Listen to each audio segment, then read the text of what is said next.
Prayogo Pangestu adalah seorang pengusaha dan pebisnis yang saat ini tercatat menjadi orang terkaya nomor 1 di Indonesia. Bahkan nomor 1 se-Asia Tenggara. Kekayaannya saat ini senilai lebih dari 800 triliun rupiah.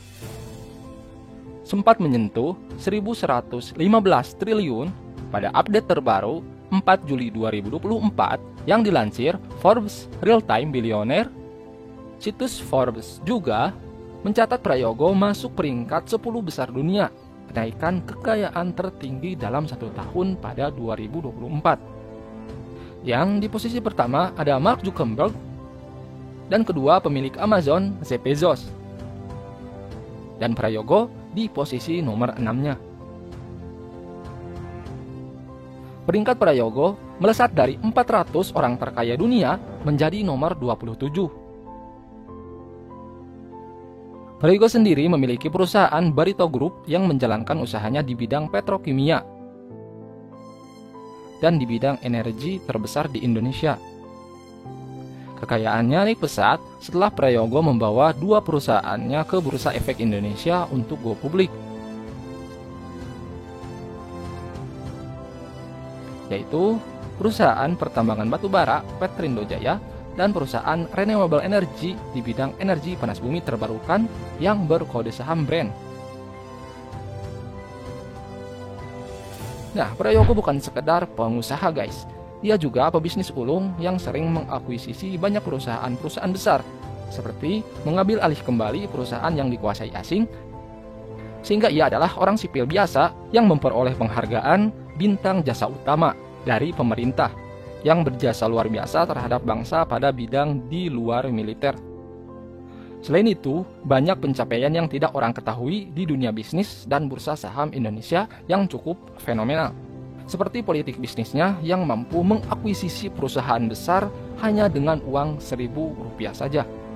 Selain itu, Prayogo berhasil memainkan politik bisnisnya di bursa saham Indonesia sehingga pergerakan saham-saham perusahaan miliknya sangat luar biasa dan dinilai banyak pihak di luar nalar para analis dan pakar ekonomi.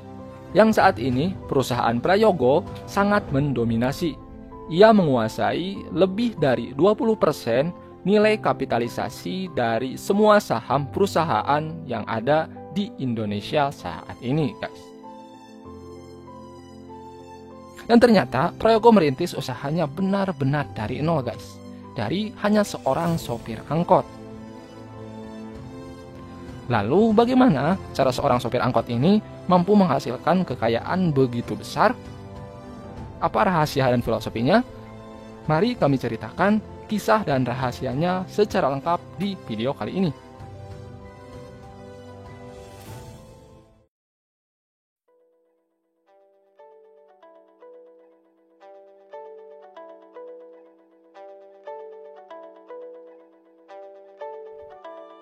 Ya, Prayogo Pangestu memiliki kisah yang cukup inspiratif di awal merintis karirnya. Prayogo Pangestu lahir pada tanggal 13 Mei 1944 di Bengkayang, Kalimantan Barat. Orang tuanya dikenal sebagai pengumpul getah karet atau penyadap karet kecil. Terlahir dari keluarga yang biasa, membuat Prayogo Pangestu merasakan kehidupan yang sulit sejak kecil. Pendidikan sekolahnya ia hanya bisa selesaikan hingga bangku SMP. Itu pun untuk bisa lulus, ia bekerja paruh waktu dan juga membantu ayahnya. Untuk merubah kehidupannya, sesudah lulus SMP, Prayogo kemudian mencoba mengadu nasib ke ibu kota Jakarta. Namun, setelah beberapa lama di sana, ia tak kunjung mendapatkan pekerjaan. Mencoba menjalankan usaha bersama saudaranya pun masih tetap gagal. Hingga akhirnya, ia kemudian memutuskan untuk kembali ke kampung halamannya di Kalimantan. Dan untuk menyambung hidup, Prayogo Pangestu bekerja sebagai sopir angkot yang sempat saat itu juga ia berjualan bumbu dapur dan ikan asin.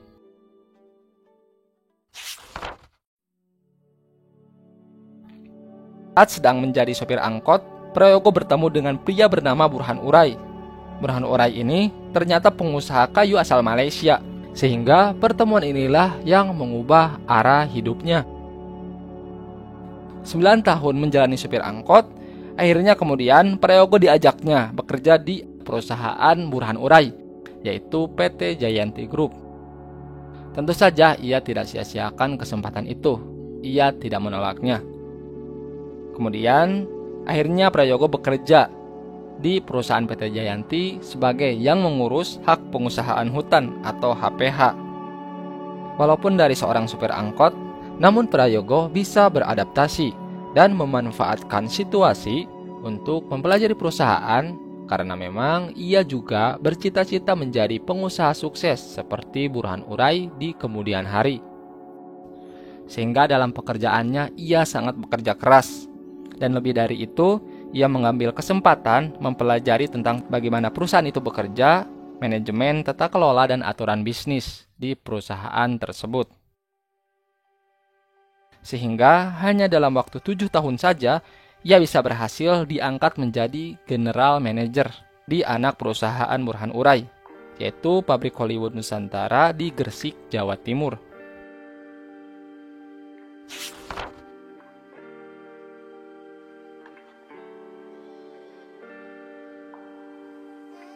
Nah, mungkin guys, untuk kebanyakan orang, karena ia telah merasakan kerasnya hidup lama di jalanan sebagai seorang sopir angkot, dan capeknya bekerja keras untuk mendapatkan jabatan manajer, seharusnya dan sewajarnya ia puas dengan menikmati gaji besar, lalu pensiun dan bersantai ria.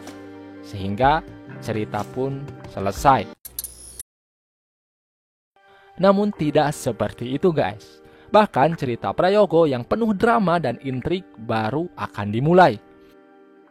Ia keluar dari zona nyaman dan mengambil keputusan berani di tahun 1978 pada saat itu. Tak lama menikmati jabatan sebagai general manager yang hanya berlangsung 1 tahun saja, lalu kemudian Prayogo memutuskan untuk keluar dari perusahaan tersebut. Dan ternyata ia melihat satu peluang. Ia berencana menjalankan bisnisnya sendiri dengan membeli perusahaan kayu bernama CP Pacific Lumber Choi yang sedang mengalami kesulitan keuangan pada saat itu. Berbekal modal pinjaman dari bank, ia sukses membeli CP Pacific Lumber Choi yang kala itu bergerak di bidang industri kayu. Dengan kegigihan dan kerja kerasnya, pinjaman uang ke bank ia berhasil lunasi hanya dalam 1 tahun saja. Manajemen perusahaan tersebut ia perbaiki sedikit demi sedikit. Yang kala itu, perusahaan tersebut memiliki hak konsesi lahan yang cukup besar dengan produk yang dihasilkannya juga cukup banyak, seperti polywood, blackboard, particle board yang diekspor ke berbagai negara. Sehingga disinilah Prayogo memiliki perusahaan pertamanya yang akan menjadi cikal bakal Barito Pacific.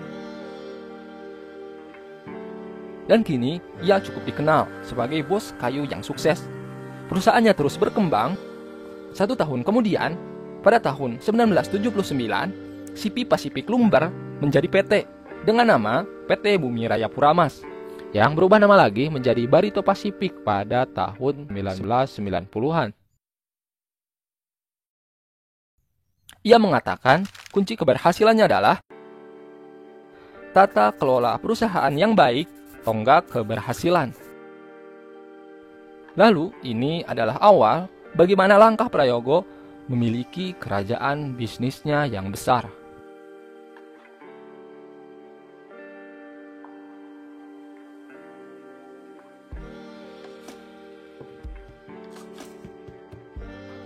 Namun bukan hanya tentang tata kelola. Lebih dari itu, ternyata Prayogo memiliki kecerdasan dalam berbisnis.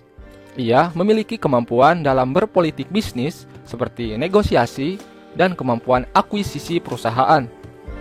Saat nama Prayogo sudah cukup dikenal di kalangan pengusaha, ia memanfaatkannya untuk memperluas koneksi bisnisnya atau jaringan bisnisnya dengan mendekati dan bekerja sama dengan anak-anak dan kolega Presiden Soeharto. Sampai momen di mana ia mendapatkan jalan ke jantung penguasa Presiden Soeharto kala itu. Kesempatan itu ia dapatkan saat Prayogo Pangestu membantu Presiden Soeharto saat perusahaan milik Soeharto mengalami masalah kebangkrutan pada tahun 1990-an. Prayogo disebut memberikan kucuran dana bersama pengusaha Leong dari kelompok Salim, masing-masing menyetorkan dana 200 juta dolar untuk menyelamatkan Bank Duta milik Presiden Soeharto. Lalu, sebagai gantinya, Presiden Soeharto disebut menghadiahi proyek berskala besar kepada Prayogo Pangestu. Dan kabarnya, luas konsesi lahan pengelolaan perusahaan industri kayu milik Prayogo menjadi sangat luas di berbagai wilayah di Indonesia, seperti di daerah Sumatera, Kalimantan, dan Papua. Politik utang budi terjadi di sini, guys.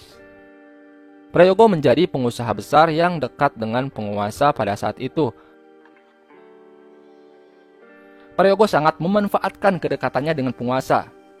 Lalu, saat kondisi perusahaan Prayogo Barito Pasifik terjadi masalah keuangan, ia mendapatkan karpet merah dari Sumarlin atas kucuran dana Taspen, atau lembaga negara yang mengelola dana pensiun senilai 375 miliar. Meskipun sempat memicu kontroversi pada saat itu, atas pemberian dana investasi dari lembaga pengelola dana pensiun pemerintahan. Sehingga saat pergantian kabinet, perusahaan Prayogo Pangestu sedikit terkena masalah. Menteri baru saat itu menghentikan kucuran dana, di mana saat itu juga Prayogo sangat membutuhkannya yang berencana akan go publik. Namun ternyata masalah itu dapat diselesaikan dengan bernegosiasi yang cukup alot pada saat itu. Hingga akhirnya keinginannya bisa terlaksana. Barito Pasifik memperoleh pernyataan efektif untuk melaksanakan penawaran umum perdana saham atau IPO pada 11 Agustus 1993. Dengan nama Prayogo yang cukup dikenal sebagai bos kayu yang sukses mengelola perusahaan kecil hingga besar dan kedekatannya dengan pemerintah, hingga tidak susah untuk mendapatkan investor di pasar modal. Pembelian saham perdana BRPT yang baru saja melantai di bursa saham heboh di kalangan masyarakat pada saat itu. Pembelian membludak, berebut untuk mendapatkan saham yang berkode BRPT tersebut. Seperti terlihat, bagaimana seorang pialang berusaha menuliskan order jual saham PT Barito dari atas mejanya. Sementara rekan pialang lainnya ikut pula berebut dalam perdagangan sesi pertama di Gedung Bursa Efek Indonesia dalam transaksi saham yang prosesnya saat itu masih manual seperti ini. Hingga sesi perdagangan saham ditambah. Dari sinilah sejarah perdagangan saham sesi 2 berawal. Saham BRPT yang ditawarkan 7.200 ditutup dengan harga 11.000, naik cukup signifikan hanya dalam satu hari. Sehingga waktu itu perusahaan berhasil meraup dana IPO dari penjualan saham BRPT senilai lebih dari 270 miliar rupiah. Dari modal yang ia dapatkan, bisnisnya terus berkembang dan kekayaannya semakin meningkat. Dalam waktu yang cukup singkat, dari sebelumnya seorang sopir angkot rute Singkawang Pontianak, kini menjadi konglomerat dan tercatat sebagai 40 orang terkaya di Indonesia kala itu. Dan di saat inilah awal politik bisnis Prayogo di pasar modal dimulai. Namun, dalam proses membangun bisnisnya bukan tanpa masalah, berbagai masalah pun banyak menghampirinya. Dalam menuju puncak kejayaan tersebut, Prayogo menghadapi masalah besar, yaitu krisis moneter pada tahun 1998 yang menyebabkan perekonomian Indonesia hampir mati. Saat itu, terjadi tragedi yang sangat mengerikan. Berbagai perusahaan bertumbangan, termasuk industri kayu milik Prayogo. Perusahaan Prayogo pun yang memiliki nilai pasar 5 miliar dolar, anjlok menjadi hanya 3 juta dolar saja. Dan akhirnya, Prayogo mencoba mengalihkan bisnisnya ke sektor lain dan mencoba mencari peluang. Nah, dan di sini kehebatan Prayogo yang patut kita contoh, guys.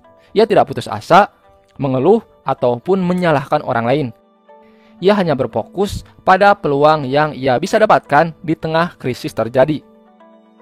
Dan di momen inilah awal Prayogo mendapatkan kekayaan baru yang lebih besar.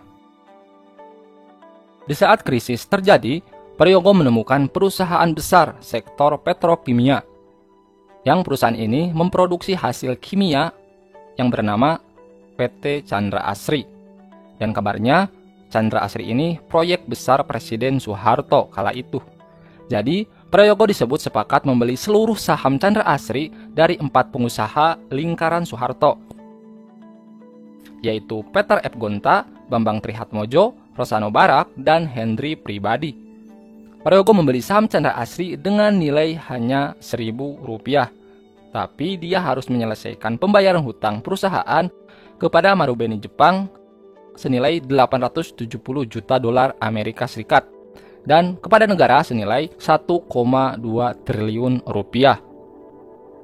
Namun banyak yang menentang keputusan Prayogo ini, terutama dari orang terdekatnya, karena dinilai tindakan Prayogo ini terlalu berani, mengingat hutangnya terlalu besar yang berpotensi menghabiskan harta kekayaan Prayogo untuk melunasi hutang-hutang tersebut.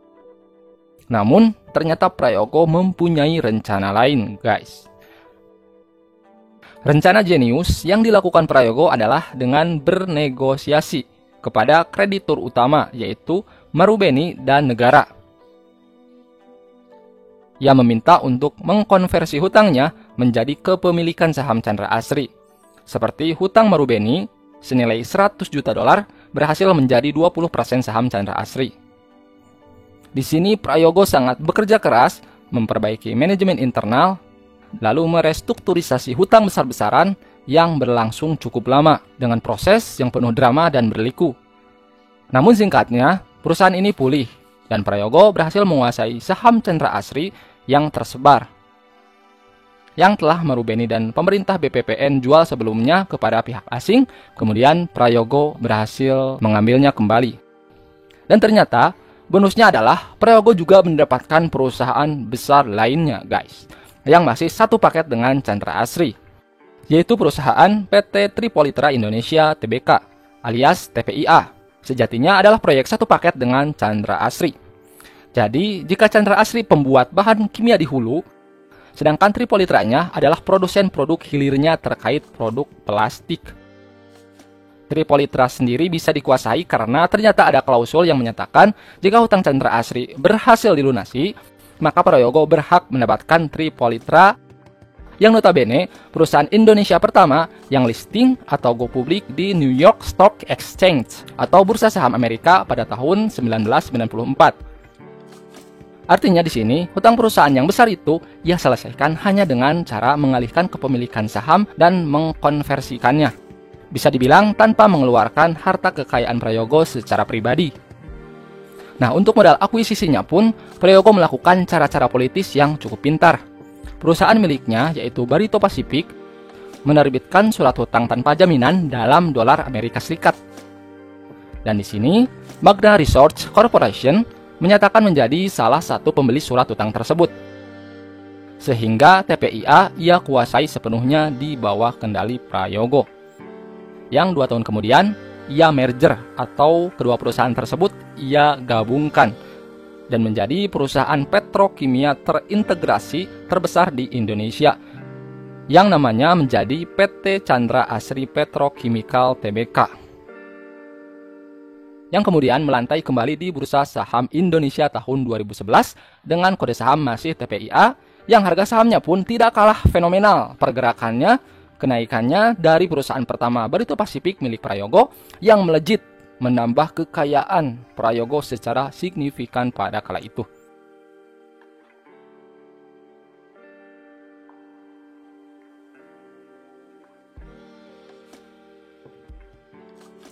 Namun, dengan keberhasilan Prayogo menguasai perusahaan Chandra Asri dengan cara pintarnya tersebut, ternyata membuat ada sedikit polemik dari pemegang sahamnya terdahulu.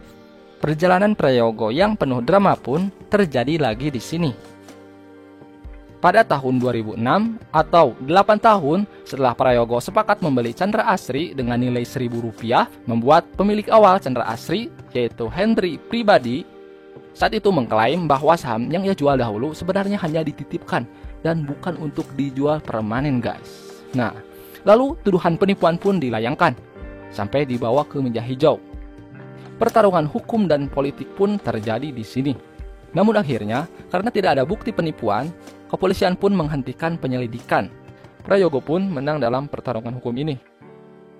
Dan sekali lagi, Prayogo berhasil mempertahankan kepemilikan atas PT Chandra Asri Chemical. Dan akhirnya, Prayogo Pangestu kemudian mengubah arah bisnis perusahaan Barito Pacific ke bisnis petrokimia dan energi sejak tahun 2007.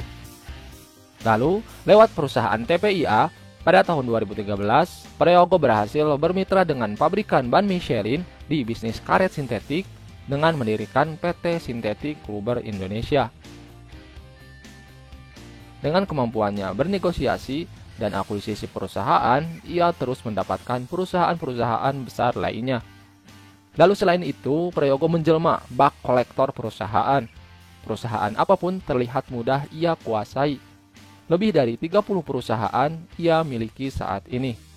Seperti di industri pabrikan lem, properti, industri sawit mentah, dan jangan lupakan industri kayu, petrokimia, pertambangan batu bara, dan gebrakan terbesarnya adalah dengan membeli saham Star Energy Geothermal dari pengusaha asal Thailand, yaitu perusahaan energi panas bumi terbesar di Indonesia, bahkan 5 besar di dunia, yang berhasil dikuasai sepenuhnya oleh Prayogo dan digunakan untuk menghasilkan kekayaan yang lebih besar lewat bursa saham Indonesia.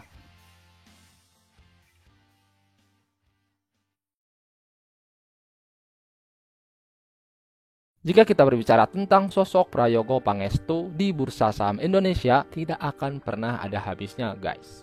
Meski kepribadian Prayogo terlihat tenang, pendiam, dan pemalu, tapi bisa kita lihat dari langkah-langkahnya, ia penuh ambisi dan lapar untuk mencapai tujuannya.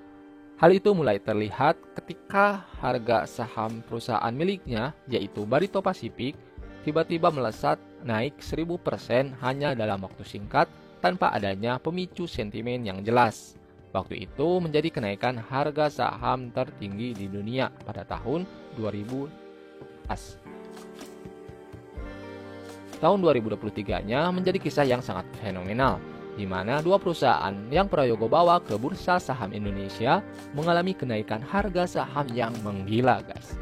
Petrindo dengan kode saham cuan naik lebih dari 5.000%. Sementara Renewable Energy di bawah perusahaan Star Energy yang kenaikannya tak kalah menggila.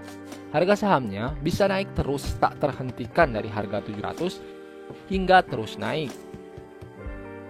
Dan banyak pihak yang menilai sahamnya sudah naik tidak wajar mengingat bobot perusahaan yang berat atau kapitalisasi nilai perusahaannya yang sudah besar namun masih mampu naik ke ratusan hingga mencapai 1000% hanya dalam waktu singkat. Sehingga nilai kapitalisasi saham brand saat itu sempat sentuh 1040 triliun dan bisa naik menjadi nomor 1 di bursa saham Indonesia melewati Astra, Telkom, Bank BRI, bahkan Bank BCA yang sejatinya sejak lama menduduki posisi pertama dengan nilai kapitalisasi terbesar yang Bank BCA ini butuh waktu bertahun-tahun untuk mencapai titik nilai kapitalisasi tertingginya. Namun saham brand hanya membutuhkan waktu beberapa bulan saja untuk naik ke nilai tertingginya sebesar ini. Bahkan aturan BI pun tidak mampu menumbangkan saham perusahaan Prayogo brand ini. Malah aturan bursa sendiri yang tumbang dengan tiba-tiba merubah aturannya ketika brand terkena aturan pemantauan khusus. Brand bisa dengan mudah keluar dari kondisi tersebut. Dan bukan hanya itu saja, semua perusahaan yang terafiliasi Prayogo kompak naik menggila, guys. Bahkan perusahaan yang sedang merugi pun TPIA naik lebih dari 230% hanya dalam beberapa minggu saja di tahun 2024 ini. Sehingga para analis saham dibuat pusing dengan pergerakan harga saham Prayogo Pangestu yang di luar nalar. Memang segila apa pergerakan saham Prayogo itu? Nah, jika kita simulasikan pada salah satu saham perusahaan yaitu Petrindo Jaya yang berkode saham cuan, bayangkan saja guys, jika kamu menginvestasikan uang sebesar 10 juta rupiah saja saat awal go publik, maka nilai investasi atau nilai uang kamu saat ini adalah sebesar 590 juta rupiah. kenaikan yang luar biasa 5.800% hanya dalam waktu 8 bulan saja guys. Nah, bayangkan juga berapa yang dihasilkan Prayogo Pangestu dengan nilai kepemilikannya yang lebih besar di Petrindo Jaya atau Cuan. Maka wajar jika hal ini bisa menjadi sangat fenomenal dan akan menjadi sejarah baru di bursa saham Indonesia. Dan akhirnya Prayogo mendapatkan kesuksesannya dari yang dahulunya hanya seorang supir angkot guys. Dengan kerja keras, ketekunan, keberanian, mengasah kemampuan dalam bernegosiasi dan akuisisi, sehingga tak berlebihan jika Prayogo dinilai sosok jenius dalam politik bisnis di Indonesia, bahkan di dunia pada abad ini, yang saat ini mulai dilanjutkan oleh putra-putranya guys. Namun guys, sebenarnya satu kunci keberhasilannya adalah menurut kami yaitu keberanian. Seperti contohnya, Prayogo berani memulai karirnya dari nol sebagai seorang supir angkot. Lalu ia juga berani keluar dari zona nyaman seperti berhenti bekerja dan merintis bisnis sendiri.